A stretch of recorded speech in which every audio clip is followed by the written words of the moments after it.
अस्सलाम वालेकुम फ्रेंड्स, जैसा कि आप जानते ही होंगे government of Jammu and Kashmir directorate of school education Jammu के अंदर 748 टीचर्स की न्यू वैकेंसियाँ निकली हुई हैं। अगर आप उनके लिए अप्लाई करना चाहते हो, उसका ऑनलाइन फॉर्म कैसे फिलअप करें, आज आपको मैं स्टेप बाय स्टेप करके ऑनलाइन फॉर्म फिलअप करके बताने वाला हूं। अगर अप्लाई करना चाहते हो, साइट का लिंक और फुल डिटेल के साथ नीचे डिस्क्रिप्शन में लिंक देने की कोशिश करूंगा। वहां पर क्लिक करके फुल डिटेल्स क्या क्या रिक्वायरमेंट इंपॉर्टेंट तमाम दिया गया। उसके बाद जैसे अप्लाई में टैग पर क्लिक करोगे, आप इनकी ऑफिशियल वेबसाइट में आ जाओगे।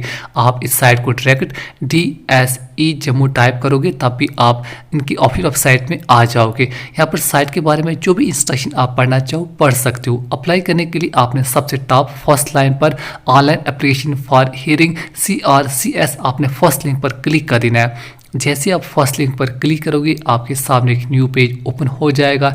यहाँ पर जिस भी डिस्ट्रिक्ट के लिए आप अप्लाई करना चाहते हो, उसके आगे क्लिक हियर टू ओपन वाले टैग पर आपने क्लिक कर देना है।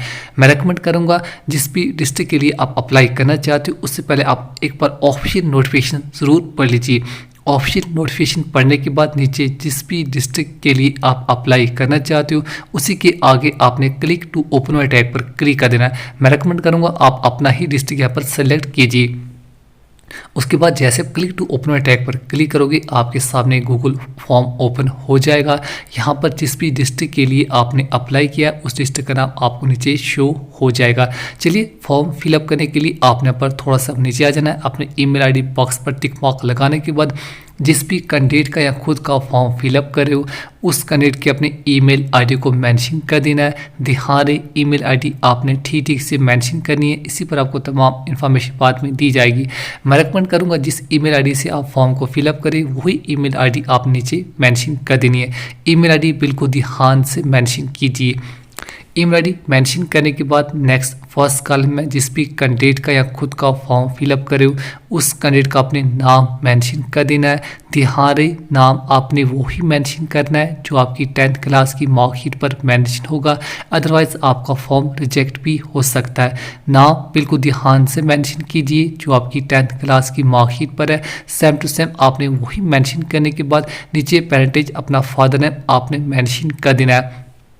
आप खुद का या किसी भी अदर कैंडिडेट का फॉर्म फिलअप करे हो, उसी का आपने फादर नेम मेंशन कर देना है। फादर नेम भी आपने वही मेंशन करना है जो आपकी 10th क्लास की मार्कशीट पर मेंशन होगा। फर्स्ट कॉलम में ईमेल आईडी, उसके बाद अपना नाम, उसके बाद फादर नेम मेंशन करने के बाद नेक्स्ट जिस भी कैंडिडेट का फॉर्म फिलअप करे, उसकी अपने डेट ऑफ बर्थ को सिलेक्ट कर लेना है। Date, month and year of birth भी आपने वही सिलेक्ट करनी है जो आपकी 10th क्लास की मार्कशीट पर मेंशन होगी। ध्यान रहे, आपका नाम, father name and date of birth, तीन चीज़ें आपने वही मेंशन करनी है जो आपकी 10th क्लास की मार्कशीट पर मेंशन होगी, अदरवाइज आपका फॉर्म रिजेक्ट भी हो सकता है। पहले आपने ईयर को सेलेक्ट कर लेना है, उसके बाद मंथ को, उसके बाद अपनी डेट को सेलेक्ट करने के बाद नीचे अपने सेट वाले टैग पर क्लिक कर देना है। चलिए, आपने अपने according date, month and year of birth आपने सेलेक्ट कर लेनी है। डेट ऑफ बर्थ कॉलम बिल्कुल ध्यान से मेंशन कीजिए। डेट ऑफ बर्थ मेंशन करने के बाद नेक्स्ट जिस भी कैंडिडेट का या खुद का आप फॉर्म फिलअप करे हो, उसी कैंडिडेट का आपने 12 डिजिट आधार नंबर मेंशन कर देना है। आधार नंबर बिल्कुल ध्यान से मेंशन कीजिए जो आपके आधार कार्ड पर 12 डिजिट नंबर होगा, वही 12 डिजिट नंबर मेंशन करने के बाद नेक्स्ट जिस भी कैंडिडेट का फॉर्म फिलअप करे, उसका आपने 10 डिजिट मोबाइल नंबर मेंशन कर देना है। ध्यान रहे, ईमेल आईडी, मोबाइल नंबर आपने ठीक से मेंशन करने, इसी पर आपको तमाम इन्फॉर्मेशन बाद में सेंड की जाएगी। इसके अलावा जो भी कैंडिडेट फॉर्म को फिलअप करा, मेल फीमेल आप अपने अकॉर्डिंग सेलेक्ट कर सकते हो। बोथ मेल फीमेल यहाँ पर अप्लाई कर सकते हो। इसके अलावा फुल एड्रेस आपने मेंशन कर देना है। पहले लोकल एड्रेस विद डिस्ट्रिक्ट, जिस भी डिस्ट्रिक्ट वगैरह से आप बिलोंग करते हो, जिस भी डिस्ट्रिक्ट के आप डोमिसाइल हो, उस डिस्ट्रिक्ट का आपने नाम मेंशन कर देना। इसके अलावा डिस्ट्रिक्ट अप्लाई फॉर, किस डिस्ट्रिक्ट के लिए आप अप्लाई करें, जो आपने पहले सिलेक्ट किया होगा वही नीचे डिस्ट्रिक्ट आपको शो हो जाएगा। आपने इस बॉक्स पर टिक मार्क लगा देना है। डिस्ट्रिक्ट मेंशन करने के बाद subject apply for subject MPG, जिस भी सब्जेक्ट के लिए आप अप्लाई करना चाहते हो या फिर जो भी आपका सब्जेक्ट PG में है, वो सब्जेक्ट आपने सेलेक्ट कर लेना है। आप अपने अकॉर्डिंग जिस भी सब्जेक्ट में आपने पीजी की डिग्री की होगी वो सब्जेक्ट आपने चूज़ कर लेना है। तमाम के तमाम सब्जेक्ट आपको शो हो जाएंगे जिनमें वैकेंसियाँ निकली हुई हैं। आप अपने अकॉर्डिंग जिस भी सब्जेक्ट के लिए आप अप्लाई करना चाहते हो या फिर जिस भी सब्जेक्ट में आपने पीजी की डिग्री की होगी वही सब्जेक्ट आपने यहाँ पर चूज़ कर लेना है। चलिए मैं अपने अकॉर्डिंग यहाँ पर सब्जेक्ट चूज़ कर रहा हूँ, आप अपने अकॉर्डिंग ही सब्जेक्ट को सेलेक्ट कीजिए। सब्जेक्ट आपने वही सिलेक्ट करना है जिसमें आपने पीजी की डिग्री की होगी। इसके अलावा जो भी आपकी हाईएस्ट क्वालिफिकेशन है आप अपने अकॉर्डिंग पीजी, एमफिल, पीआईटी जो भी आपकी हाईएस्ट क्वालिफिकेशन है आपने उसको मेंशन कर देना है। इसके अलावा नीचे अगर आपने एमफिल क्वालिफाइड हो तो आप ज़रूर यस मेंशन कीजिए, अदरवाइज़ आप नो मेंशन कर सकते हो। याद रहे अगर आप एमफिल क्वालिफाइड हो तो आपने ज़रूर यस मेंशन कर देना है। मेरे केस में नो आ रहा है, आपके केस में तो आप ज़रूर यस मेंशन कीजिए। इसके अलावा अगर आप पीएचडी क्वालिफाइड हो तो आपने ज़रूर यस मेंशन कर देना है, अदरवाइज़ आप यहाँ पर भी नो मेंशन कर सकते हो। वेदर नेट सेट क्वालिफाइड, अगर आपने नेट सेट क्वालिफाई किया हुआ तो आपने ज़रूर यस मेंशन कर देना है। याद रहे जितनी भी आपकी हायर क्वालिफिकेशन है आपने तमाम को अगर है तो ज़रूर यस मेंशन कीजिए। मेरे केस में नहीं है, मैं नो कर रहा हूँ, आप अपने अकॉर्डिंग मेंशन कीजिए। उसके बाद आप नीचे नेक्स्ट वाले टैग पर क्लिक कर देना है। पीजी से लेकर तमाम हायर क्वालिफिकेशन मेंशन करने के बाद जैसे आप नेक्स्ट वाले टैग पर क्लिक करोगे आपके सामने सेकंड पेज ओपन हो जाएगा। चलिए थोड़ा सा पर नीचे आ जाते हैं। नीचे आने के बाद यहाँ पर पोस्ट ग्रेजुएशन डिटेल्स आपको मेंशन करनी पड़ेगी। थोड़ा सा पर नीचे आ जाते हैं। सबसे पहले आपने पीजी में टोटल कितने परसेंटेज ऑफ मार्क्स ऑब्टेन किए, टोटल परसेंटेज ऑफ मार्क्स आपने मेंशन कर देने। इन केस अगर आपका CGPA में है तो आप कन्वर्ट करके परसेंटेज में आपको मेंशन करना पड़ेगा।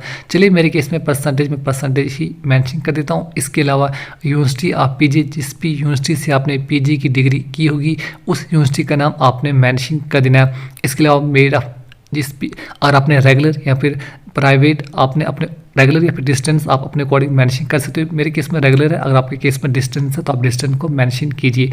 इसके अलावा ईयर ऑफ पासिंग पीजी, उसके बाद नीचे अपने नेक्स्ट टैग पर क्लिक कर देना है। पीजी की डिटेल्स आप बिल्कुल ध्यान से मेंशन कीजिए। इसके अलावा ईयर ऑफ पासिंग मेंशन करने के बाद नीचे अपने नेक्स्ट टैग पर क्लिक कर देना है। जैसे आप नेक्स्ट टैग पर क्लिक करोगे अगर आप एमफिल कैंडिडेट हो तो आपने यूनिवर्सिटी का नाम मेंशन कर देना। इसके अलावा आपके केस में यहाँ पर रेगुलर या फिर डिस्टेंस आप अपने अकॉर्डिंग मेंशन कर सकते हो। अगर एमफिल की क्वालिफिकेशन नहीं है तो आप इन कॉलम को ब्लैंक छोड़ सकते हो। उसके बाद ईयर ऑफ पासिंग मेंशन करने के बाद नेक्स्ट टैग पर क्लिक कर देना। मेरे केस में नहीं है, मैं पर डायरेक्ट नेक्स्ट टैग पर क्लिक कर रहा हूँ। जैसे नेक्स्ट टैग पर क्लिक करोगे अगर आपके केस में पीएचडी क्वालिफाइड हो तो आपने पीएचडी किस यूनिवर्सिटी से की उस यूनिवर्सिटी का नाम आपने मेंशन कर देना। अगर आपके केस में नहीं है तो आप इन कॉलम को ब्लैंक छोड़ सकते हो। इसके अलावा रेगुलर या फिर डिस्टेंस आप अपने अकॉर्डिंग मेंशन कीजिए। इसके अलावा ईयर ऑफ पासिंग अगर क्वालिफाइड हो तो ही आप मेंशन कीजिए, अदरवाइज आपने ब्लैंक छोड़ के डायरेक्ट नीचे नेक्स्ट टैग पर क्लिक कर देना है। जैसे आप नेक्स्ट टैग पर क्लिक करोगे आपके सामने लगभग लास्ट पेज ओपन हो जाएगा। यहाँ पर कुछ डिटेल्स आपसे मांगी जाएगी। अगर आपने इन में कभी भी नेशनल इंटरनेशनल में कभी अप्लाई किया तो आप यहाँ पर चूज़ 1 2 3 कितने टाइम आपने अप्लाई किया 1 2 3 4। मेरे केस में यहाँ पर 0 आ रहा है, आप अपने अकॉर्डिंग मेंशन कीजिए। इसके अलावा जिस भी कैंडिडेट का फॉर्म फिलअप करे उसका अपने रिसेंट फ़ोटो अपलोड कर लेना है। आप खुद का या किसी भी अदर कैंडिडेट का फॉर्म फिलअप करे उसी कैंडिडेट का अपने फ़ोटो अपलोड कर लेना है। याद रहे फ़ोटो का मैक्सिमम साइज़ 200 KB से कम ही आपने अपलोड कर लेना है। फ़ोटो अपलोड करने के बाद जिस भी डिस्ट्रिक्ट के आप डोमिसाइल हो अपना डोमिसाइल सर्टिफिकेट आपने अपलोड कर लेना है। डोमिसाइल सर्टिफिकेट का साइज आपने 300 KB से कम अपलोड कर लेना है। याद रहे डोमिसाइल सर्टिफिकेट अपलोड करने के बाद upload date of birth certificate, इसमें आप 10th क्लास की मार्कशीट को अपलोड कर सकते हो।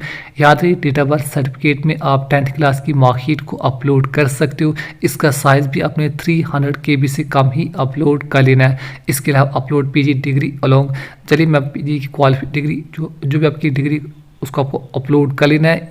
ऐड फाइल में टैग पर क्लिक करके PDF बना के उसको अपलोड कर लेना है। चलिए पीजी पहले फ़ोटो, उसके बाद domicile certificate, date of birth, 10th class की मार्कशीट को आप अपलोड कर सकते हो या फिर 10th क्लास का डिप्लोमा भी आप अपलोड कर सकते हो। पीजी क्वालिफिकेशन अपलोड करने के बाद अगर आपके केस में CGPA है तो आपको उस परसेंटेज कन्वर्टेशन वो भी अपलोड करना पड़ेगा। इसके अलावा एमफिल PID हो तो ही आपको इन फाइल्स को अपलोड करना पड़ेगा, अदरवाइज आप इन कॉलम को ब्लैंक छोड़ सकते हो। इसके अलावा नेट सेट क्वालिफाई हो तो आपने उसको ऐड फाइल पर क्लिक करके उसको भी अपलोड करना पड़ेगा, अदरवाइज आपको ब्लैंक छोड़ सकते हो। चलिए मेरे केस में पर नीचे आ जाता हूँ। उसके बाद आपने ध्यान से एफिडेविट को अपलोड करना पड़ेगा। एफिडेविट आपको यहाँ पर अटेस्टेड बाई अटेस्ट करने के बाद उसको अपलोड करना पड़ेगा। उसका साइज़ भी अपने 300 KB से कम ही अपलोड कर लेना है। दिहाड़ी, फ़ोटो, डोमिसाइल, 10th क्लास का मार्कशीट, इसके अलावा पीजी क्वालिफिकेशन, ये 3 डॉक्यूमेंट इंपॉर्टेंट है। उसके बाद इसके अलावा एफिडेविट भी आपको अपलोड करना पड़ेगा। डिक्लेरेशन टर्म एंड कंडीशन को आपने एक्सेप्ट कर लेना है। टर्म एंड कंडीशन एक्सेप्ट करने के बाद नीचे आपने फाइनल सबमिशन टैग पर क्लिक कर देना है। याद रही, फाइनल सबमिशन टैग पर क्लिक करने के बाद आप इन स्टेप में एडिट वगैरह नहीं कर पाओगे। मैं रेकमेंड करूंगा आपने तमाम डिटेल्स, नाम, parentage, date of birth, mobile number, email ID, mobile number आप एक बार ज़रूर चेकआउट कीजिए। अगर तमाम डिटेल्स ठीक है तो आपने सबमिट टैग पर क्लिक कर देना है। जैसे आप सबमिट टैग पर क्लिक करोगे आपका फॉर्म कंप्लीट हो जाएगा। जो ईमेल आईडी आपने फिलअप की है उस पर आपको तमाम डिटेल्स बाद में सेंड की जाएंगी। तो बस इस तरह से आसानी से जो DSE जम्मू के अंदर 748 टीचर्स की वैकेंसी निकली हुई हैं, आप उनके लिए अप्लाई कर सकते हो।